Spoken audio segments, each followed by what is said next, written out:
यदि मेरा जीवन बच पाया तो मैं बाकी का जीवन डॉक्टर अंबेडकर के मार्गदर्शन में इस देश के लिए कुर्बान कर दूंगा। यदि ईश्वर है तो भारत पर संकट क्यों? यदि ईश्वर है तो भारत में लोगों के ऊपर अन्याय क्यों? यदि ईश्वर है तो भारत के लोग भूखे क्यों मर रहे हैं? यदि ईश्वर है तो ये जो गरीबी और अमीरी की इतनी बड़ी खाई है, भगत सिंह की तरह मूछें रखने का कार्य करते हैं, भगत सिंह की तरह पगड़ी पहनने का कार्य करते हैं, लेकिन उनके विचारों से कितना मेल रखते हैं या विचारों पर चलने का कितना काम करते हैं, अगर मैं इस बात की जांच करना चाहूं तो मैं इन युवाओं को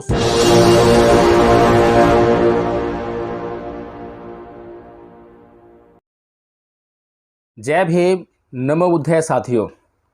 साथियों, आज शहीद आजम भगत सिंह जी का जन्मदिन है और आज अगर उनका जन्मदिन है तो हमें यह विचार करना होगा कि आज पूरा देश उनके जन्म दिवस को क्यों सेलिब्रेट करे और कैसे सेलिब्रेट करे।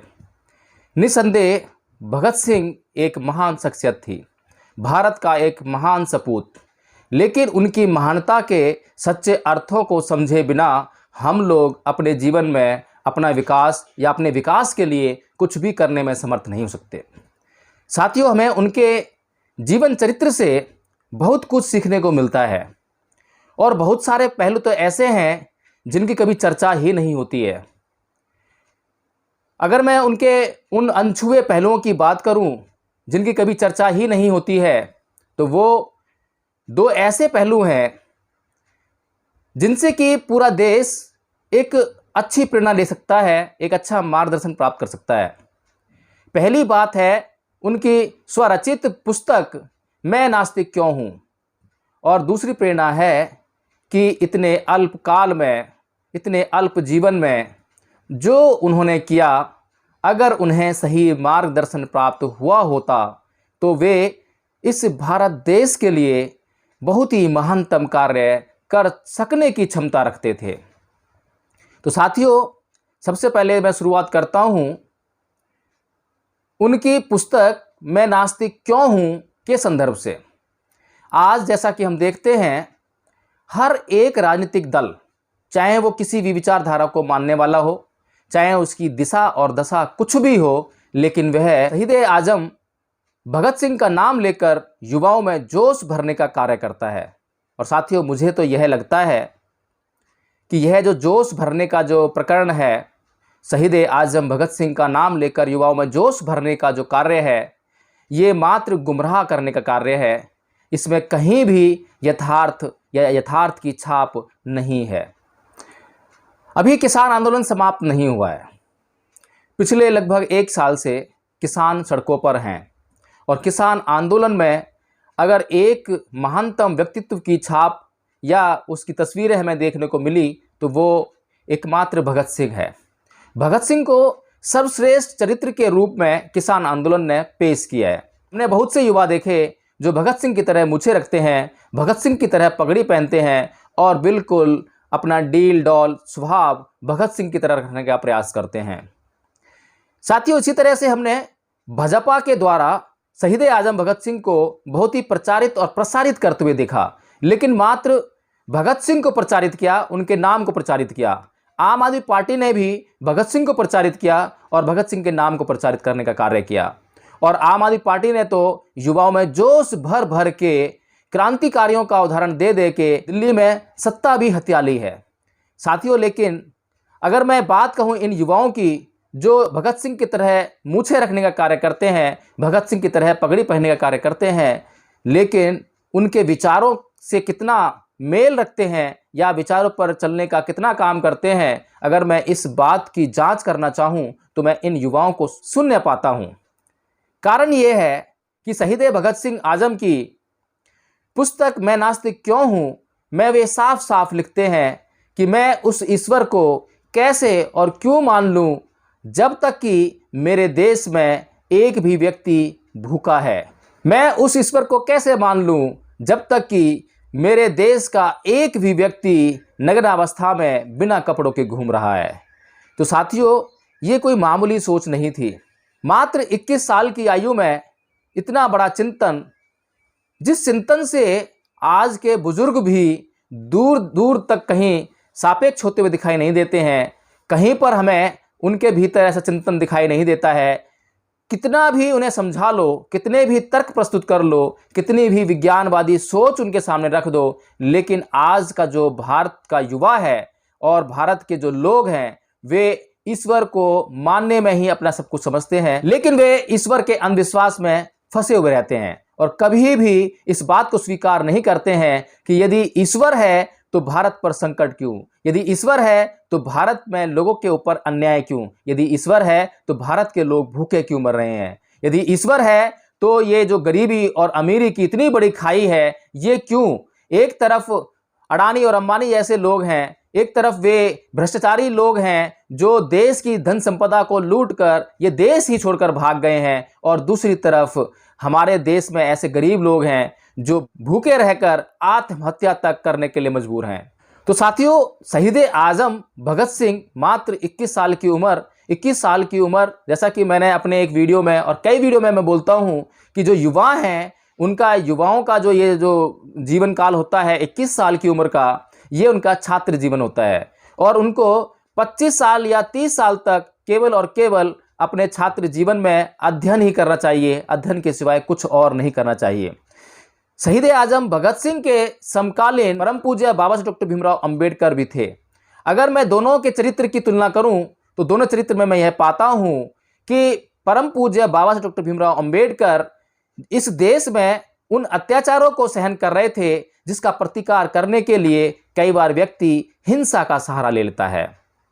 जैसे कि भगत सिंह को एक मार्ग सूझा, उसने देखा कि भारत अंग्रेजों का गुलाम है और अंग्रेजों की गुलामी से छुटकारा दिलाने के लिए उसने जो मार्ग ढूंढा वह क्रांति का या हिंसा का मार्ग ढूंढा। हालांकि उसकी हिंसा में भी अहिंसा समाहित थी, उसकी हिंसा में लोगों का कल्याण समाहित था, उसकी हिंसा में अपने देश के लोगों के लिए चिंतन व्याप्त था, उसकी हिंसा न होकर अहिंसा ही थी। लेकिन वो पूरी तरह से भटकाव में था, वह अपने छात्र जीवन को छोड़कर वह एक क्रांतिकारी युवा बन गया। इतनी छोटी सी उम्र में अगर कोई छात्र ऐसी पुस्तक लिख सकता है कि मैं नास्तिक क्यों हूं, और वह उसके कारण भी प्रस्तुत कर सकता है, वह उस ईश्वर से डरता नहीं है, वह अंतिम समय पर जब उसे फांसी दी जाने वाली होती है उसे यह सलाह दी जाती है कि यदि तुम ईश्वर का नाम ले लो, ईश्वर का गुणगान कर लो, ईश्वर की भक्ति कर लो, तो तुम्हारी जो फांसी का जो दर्द है या जो डर है वह कम हो जाएगा। लेकिन वह अपनी फांसी के डर से भी उस ईश्वर को मानने के लिए तैयार नहीं होता है, जिसको मान कर यह देश आज बर्बादी की कगार पर आ खड़ा हुआ है। तो साथियों, यदि शहीद आजम भगत सिंह को उस समय परम पूज्य बाबा साहब डॉक्टर भीमराव जैसा महान चरित्र प्राप्त होता और मार्गदर्शन प्राप्त होता तो निसंदेह शहीद आजम भगत सिंह केवल और केवल मैं नास्तिक क्यों हूं तक ही सीमित न रहते और वे उसके आगे बढ़कर इस देश का महान नेतृत्व करते, महान नेतृत्व इस देश को प्रदान करते। लेकिन शहीद आजम भगत सिंह के दिमाग में, दिलो दिमाग पर भारत की वह तस्वीर व्याप्त थी, उस भारत की तस्वीर की अमिट छाप थी जिसमें अंग्रेजों के द्वारा भारत के लोगों का शोषण व उन पर अत्याचार हो रहे थे। साथियों, शहीद भगत सिंह आजम के ऊपर तो अत्याचार नहीं थे, लेकिन उसके देशवासियों पर अत्याचार हो रहे थे। लेकिन अगर दूसरी तरफ मैं बात करूं बाबा साहब डॉक्टर भीमराव अंबेडकर की, तो उनके ऊपर सीधे सीधे तौर पर हिंदू धर्म के द्वारा वह शोषण और वह अत्याचार हुआ जिसकी कल्पना करने मात्र से ही देह की रूह कांप उठती है। साथियों, ऐसे अत्याचारों का प्रतिकार करना, कि कैसे एक व्यक्ति ऐसे अत्याचारों का प्रतिकार करे और उसके बाद उसके मन में क्या भावना व्याप्त होगी, कहीं क्या उसके मन में प्रतिशोध की भावना व्याप्त नहीं होगी। और अगर प्रतिशोध की भावना से अगर परम पूज्य बाबा डॉक्टर भीमराव अंबेडकर ग्रसित होते तो जो संविधान में आज हम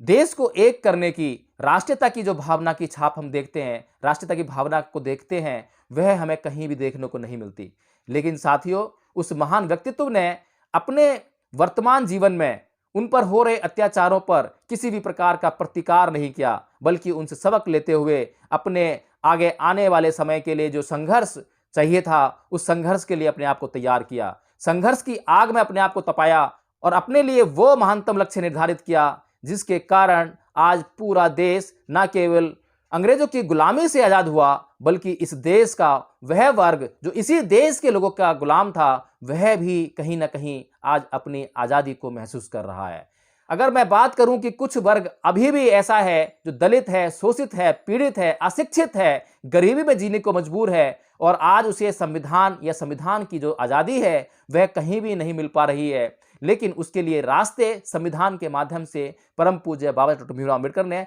खोल दिए हैं। और अपने अंतिम समय में शहीद आजम भगत सिंह ने यह कहा भी था, यदि मेरा जीवन बच पाया तो मैं बाकी का जीवन डॉक्टर अंबेडकर के मार्गदर्शन में इस देश के लिए कुर्बान कर दूंगा।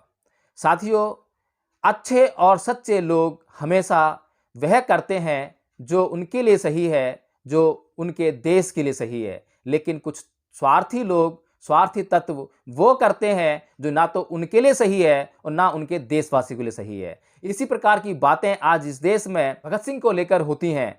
भाजपा भगत सिंह की बात करती है, आम आदमी पार्टी भगत सिंह की बात करती है, किसान आंदोलन में भगत सिंह की बात होती है, लेकिन हम वहीं देखते हैं कि ये लोग उसी ईश्वर को ना केवल खुद मानते हैं बल्कि दूसरों को मानने के लिए बार बार प्रचारित और प्रसारित करते हैं। भाजपा की यह नीति, हिंदुत्व की नीति तो किसी छुपी नहीं है, लेकिन केजरीवाल जी का असली चेहरा अभी हमने गणेश चतुर्थी पर देखा, जब उन्होंने मीडिया के समक्ष आकर वह बातें कह डाली जिससे विज्ञान का कहीं दूर दूर तक नाता नहीं है। उसमें सिर्फ और सिर्फ वही भाजपा की आरएसएस की छाप हमें दिखाई दी। साथियों, इसी प्रकार से जब हम किसान आंदोलन की बात करते हैं तो मेरा गाजीपुर बॉर्डर पर जाना हुआ था, और गाजीपुर बॉर्डर का जो मंच लगा था उस पर मैंने देखा कि वहां कृष्ण जी की तस्वीर बिल्कुल मंच पर ऊपर लगी हुई है, बीचों बीच लगी हुई है। साथियों, यह क्या संकेत देता है? एक तरफ तो आप शहीद आजम भगत सिंह की बात करते हैं और दूसरी तरफ उन्हीं के विचारों पर कुठाराघात करते हैं। उनके विचारों की कोई बात ही नहीं होती है, उनकी सिर्फ क्रांति की बात होती है, उनकी सिर्फ युवाओं को जागृत करने की बात होती है, उनकी सिर्फ युवाओं को भड़काने के लिए बात होती है, युवाओं को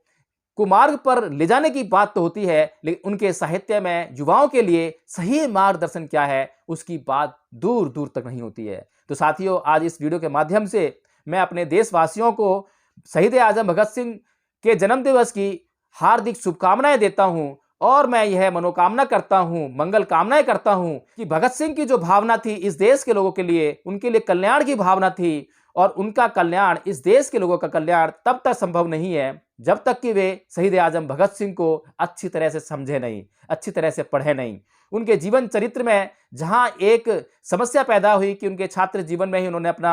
छात्र जीवन को छोड़ दिया और क्रांति के मार्ग पर आ गए मात्र 21 साल की उम्र में, तो हमें यह सीख लेने की जरूरत है कि हमें छात्र जीवन में केवल और केवल अध्ययन में रत रहना है और हमें अपने दिमाग का भरपूर विकास करना है। और जब हम 25-30 साल की अवस्था तक अध्ययन करके